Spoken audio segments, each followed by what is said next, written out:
반갑습니다. 돌집사TV입니다. 자, 이번 시간에도 바로 시작해보도록 하겠습니다. 자, 첫 번째, 노동 수요의 탄력성을 구하는 공식을 쓰고, 노동 수요 탄력성에 영향을 주는 4가지 요인을 쓰시오 되어 있습니다. 자, 요 4가지 요인 쓰는 거는 단독으로 나올 수도 있습니다. 볼게요.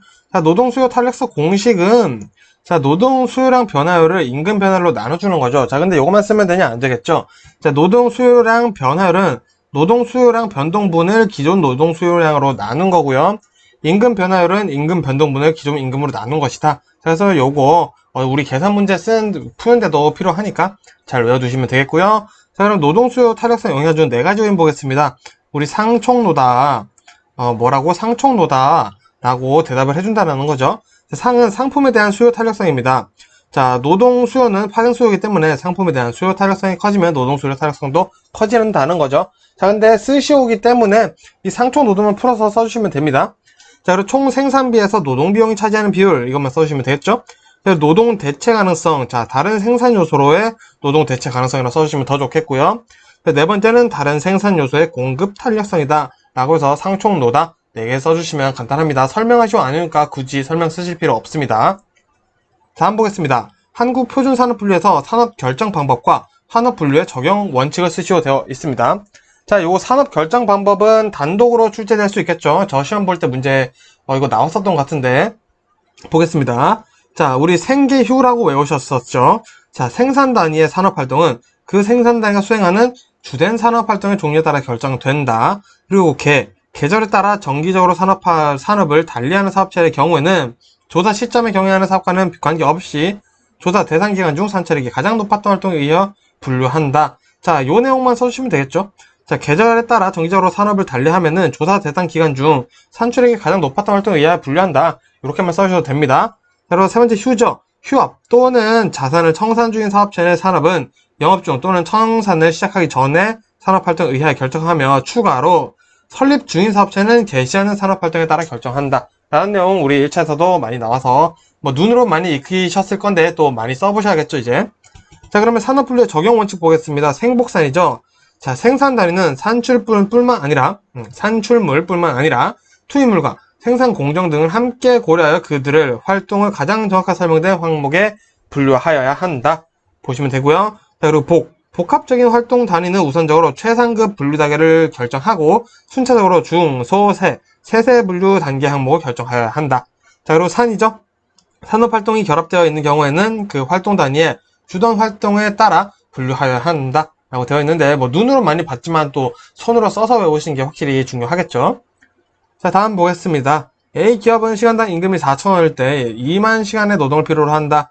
임금이 5,000원으로 인상되면 10,000시간의 노동을 필요로 한다.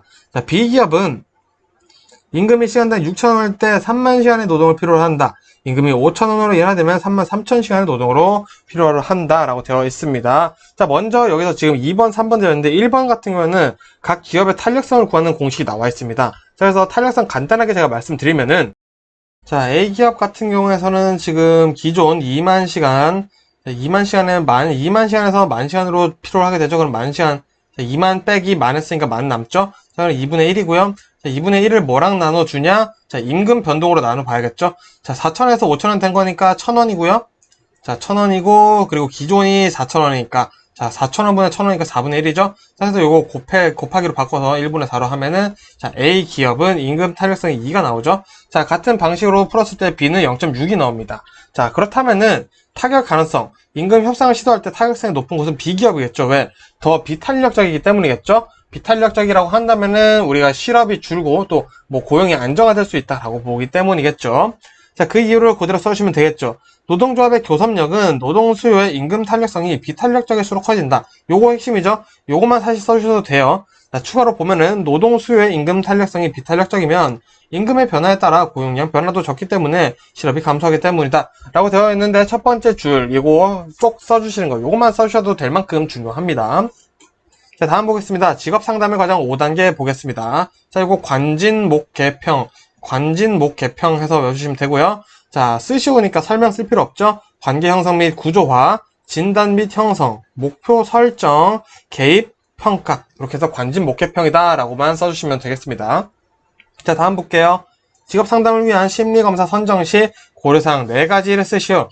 자, 우리 네 가지인데 5가지 신출 준비할 필요가 있습니다. 이 문제 같은 경우에는. 자, 볼게요. 자, 먼저 심리검사의 목적을 분명히 한다. 자, 그리고 검사 선택에 있어 내담자를 포함한다. 내담자 함께 검사 선택을 한다는 거죠. 자, 그리고 표준화된 검사 방법을 사용한다. 자, 그리고 실시의 간편성, 그리고 경제성 등 실용성을 고려한다. 자, 실용성을 고려한다. 이것만 써주셔도 되겠죠?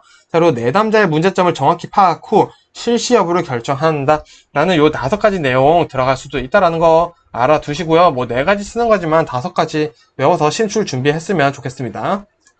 자, 다음 보겠습니다. 심리검사, 직업심리검사에서 측정의 기본 단위인 척도 4가지 유형을 쓰고 각각에 대해 쓰고 설명하시오네요. 자, 그러면은 이거 쓰기만 해도 절반 점수 받는다는 거죠. 명서등비입니다. 자, 명서등비 좀 더 간단하게 외울 수 있도록 한번 해볼게요. 자, 우리 명명척도는 이름명이죠. 그래서 단순 속성 간의 차이만 구별하는 거예요. 우리가 뭐 남자는 주민등록번호 뒤에가 1, 3이고 여자는 2, 4죠. 자, 요거는 그냥 뭐 의미가 있는 거 아니고 그냥 차이만 구별하는 거죠. 그리고 서열척도는 이제 숫자의 속성 차이뿐만 아니라 순위에 대한, 서열에 대한 정보를 포함하고 있다는 거죠.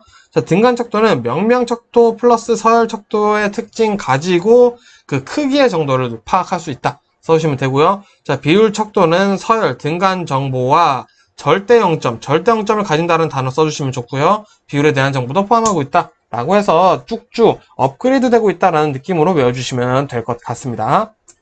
자, 다음 보겠습니다. 한국표준산업분류는 생산 단위가 주로 수행하고 있는 산업활동을 그 유사성에 따라 유형한 것으로 3가지 분류기준에 의해 분류된다. 자, 이 3가지 분류기준을 쓰시오. 우리 산투생 써주시면 되죠? 산출물의 특성이라고 써주셔도 되고요. 자, 투입물의 특성, 생산활동의 일반적 결함 형태, 요거 써주시면 되겠죠.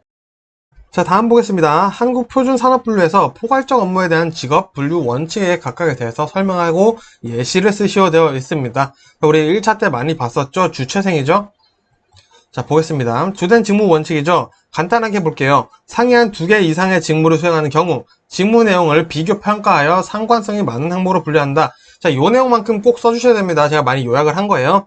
자, 예를 들어서 교육과 진료를 겸하는 의과대 교수의 직무 내용을 파악하여 관련이 더 많은 분야로 분류해야 된다. 자, 이거 우리 1차 때 나와 있는 내용 그대로 가져온 거고요. 자, 최상급 직능 수준 우선 원칙이죠. 수행하는 직무가 서로 상이한 교육, 훈련과 경험을 통해서 얻어지는 것이라면 가장 최상급 직능을 필요하는 것으로 분류한다. 최상급 직능으로 분류한다 하면 되겠죠. 자, 여기서도 마찬가지 1차 때 나왔던 거죠. 조리나 배달의 비중이 같은 경우 직능 수준이 더 높은 조리로 분류한다. 그리고 생이죠. 생산 업무 우선 원칙입니다. 생산과 공급이 같이 이루어진다면 생산 단계에 관련된 업무로 분류한다. 예를 들어 빵집에서 빵을 만들며 직접 판매하는 사람은 생산을 맞춰 조리사, 요리사, 파티시에로 분류하는 게 맞다라는 내용을 써주시면 되겠습니다. 자, 다음 보겠습니다. 내부 노동시장 이론, 이중 노동시장 이론, 인적 자본론에 대해 각각 설명하시오 되어 있습니다. 자, 너무 많이 써주실 필요 없고요. 한번 보겠습니다. 내부 노동시장 이론. 기업이 커지고 노동조합이 성장하면 기업 내부의 노동시장이 형성되어 노동시장이 내부 노동시장과 내부시장과 외부 시장으로 분리된다는 이론이다. 사실 이것만 써주셔도 끝입니다. 그런데 추가로 우리는 숙련의 특수성, 현장훈련 관습에 의해 형성되며 임금의 결정, 직무 배치, 전환, 승진, 현장훈련 등이 외부 노동시장과는 단절된 채 기업 내부의 규칙이나 절차에 의해 형성되는 노동시장이다. 라는 설명도 있죠. 자, 근데 이따가 살펴보겠지만 우리 이제 내부 노동시장이 형성되는 이유를 물어보는 문제가 나올 수도 있기 때문에 저 같은 경우는 이 밑에 부분을 외우시는 것을 추천드립니다. 어차피 또 여기 써야 되는 내용들이 있기 때문에. 자, 근데 뭐 선택해서 외워주시면 되겠습니다. 다음 보겠습니다. 이중 노동시장 이론이죠. 자, 이중 2개니까 노동시장이 1차와 2차 노동시장으로 분리되어 있다라는 거죠. 자, 그리고 노동시장 간의 노동력 이동은 아주 제한적이고 임금이나 근로조건들이 상이한 여건에서 결정된다. 자, 이것만 써주시면 되겠죠.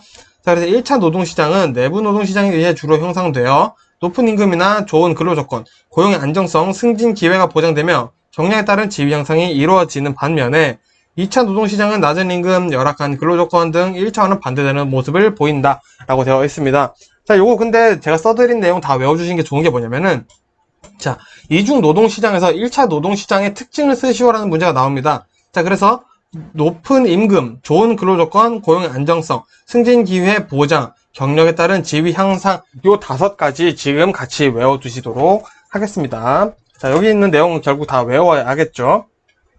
자, 그리고 인적 자본론 보겠습니다. 자, 인적 자본. 인간을 자본으로 본다는 거죠. 인간을 경제적 가치와 생산성 향상을 위해 투자할 수 있는 자본을 본다. 인간도 하나의 투자의 대상이라는 거죠. 자, 인간에게 투자를 한다. 교육 이런 것도 투자가 되겠죠. 그래서 미래에 보다 큰 수익을 기대하기 위해 인간에게 투자하는 것으로 인적 자본의 양과 생산성 관계를 비례관계로 보고 있다. 라고 되어 있지만 우린 첫째 줄만 외워주시면 될 것 같습니다. 자, 그러면 요 문제 볼게요. 자, 도린저와 피오르의 내부 노동시장이 형성되는 요인 세 가지 쓰고 설명하시오. 자, 아까 말씀드렸었죠? 자, 세 가지는 먼저 숙현관이다. 숙현관인데 뭔지 봐야겠죠. 자, 숙련의 특수성입니다. 자, 특수한 단어 그대로 가져와서 시작할게요. 특수한 숙련은 기록이나 문서를 통한 전수가 불가능하고 내부 노동력만이 소유하게 되는 것을 말합니다. 자, 그래서 이런 기업이 이런 특수한 숙련을 유지하기 위해 노력하다 보니까 내부 노동력이 유지된다. 그러면서 내부 노동시장이 형성된다라는 거고요. 자, 현장 훈련이 있습니다. 실제 직무 수행에 필요한 기술들은 우리 다 현장에서 배우게 되죠. 그래서 숙련의 특수성과 상호작용하게 되면 내부 노동시장을 형성하게 된다. 라고 마무리해 주시면 되겠고요. 자, 관습입니다. 자, 작업장에서나 현장에서 문서가 되지 않은 규정들이 각종 사안을 규율하게 돼요. 예를 들어 그런 거죠. 자, 우리 부장님한테 결제를 받을 때는 꼭 요구르트 하나를 들고 가라. 뭐 이런 말도 안 되는 관습이 있을 수도 있겠지만 그런 것들이 사용자나 근로자에게 중요한 의미를 가지게 하기 때문에 이런 관습이 내부 노동시장 형성을 하는데 중요한 요인이 된다라고 보시면 될 것 같습니다. 자, 다음 보겠습니다. 자, 이중 노동시장 이론에서 1차 노동시장의 직무 혹은 소속 근로자들이 갖는 특징 5가지를 쓰시오. 자, 이렇게 직무와 가지는 특징 나눠서 써놨는데요. 자, 요 중에 8개 중에 마음에 드시는 거 5가지만 써주시면 됩니다. 그래서 비교적 고임금, 높은 임금이죠. 그리고 쾌적한 근로조건, 고용 안정성 및 승진 기회, 보장의 공평성. 자, 승진 기회를 보장한다는 건 아닙니다. 승진 기회에 대한 공평성이 있다는 거죠. 그리고 합리적인 노무 관리, 낮은 실업률, 낮은 결금 및 이직률, 직업훈련의 기회가 많고요. 경력에 따른 임금과 권한, 책임, 지위의 상승, 즉 연공급의 특징을 가지고 있다라는 걸로 간단히 써주시면 되겠습니다. 자, 끝으로 인적 자본 보겠습니다. 인적 자본에 대한 투자의 대상을 3가지만 쓰고 각각에 대해 설명하시오. 자, 아까 인적 자본 투자, 인적 자본론에서 내용이 인간을 자본으로 보고 인간에게 투자를 한다라는 내용이 있었죠. 자, 그러면은 어디에 투자를 하냐라는 건데 여러 가지가 있습니다만 3가지 가져왔습니다. 첫 번째 건강이죠. 건강 수준이 올라가면 노동 공급 시장도 시간도 일정 수준 이상 유지시킬 수 있고 결근을 줄여 경제적 손실을 줄일 수 있다 라는 내용 써주시면 되고요. 자, 이주비입니다. 이주비. 자, 근로자가 자신의 생산 능력을 더 잘 발휘할 수 있는 곳으로 이주를 시키는 거죠. 그러면서 근로자 자신의 가치를 높일 수 있게끔 해준다라는 내용 들어있는데 굳이 가고 싶은 사람이 있을지 잘 모르겠습니다만 자, 이런 것도 인적 자본 투자에 들어간다라는 거고요. 그리고 현장 훈련입니다. 자, 취업 후 사업장에서 우리 작업 현장에서 작업을 직접 배우게 되겠죠. 자, 그 또한 인적 자본 투자의 대상이 된다라는 걸로 보시면 되겠습니다. 자, 그렇게 해서 이번 영상은 여기서 마무리하고요. 다음 영상으로 인사드리도록 하겠습니다. 고생 많으셨습니다.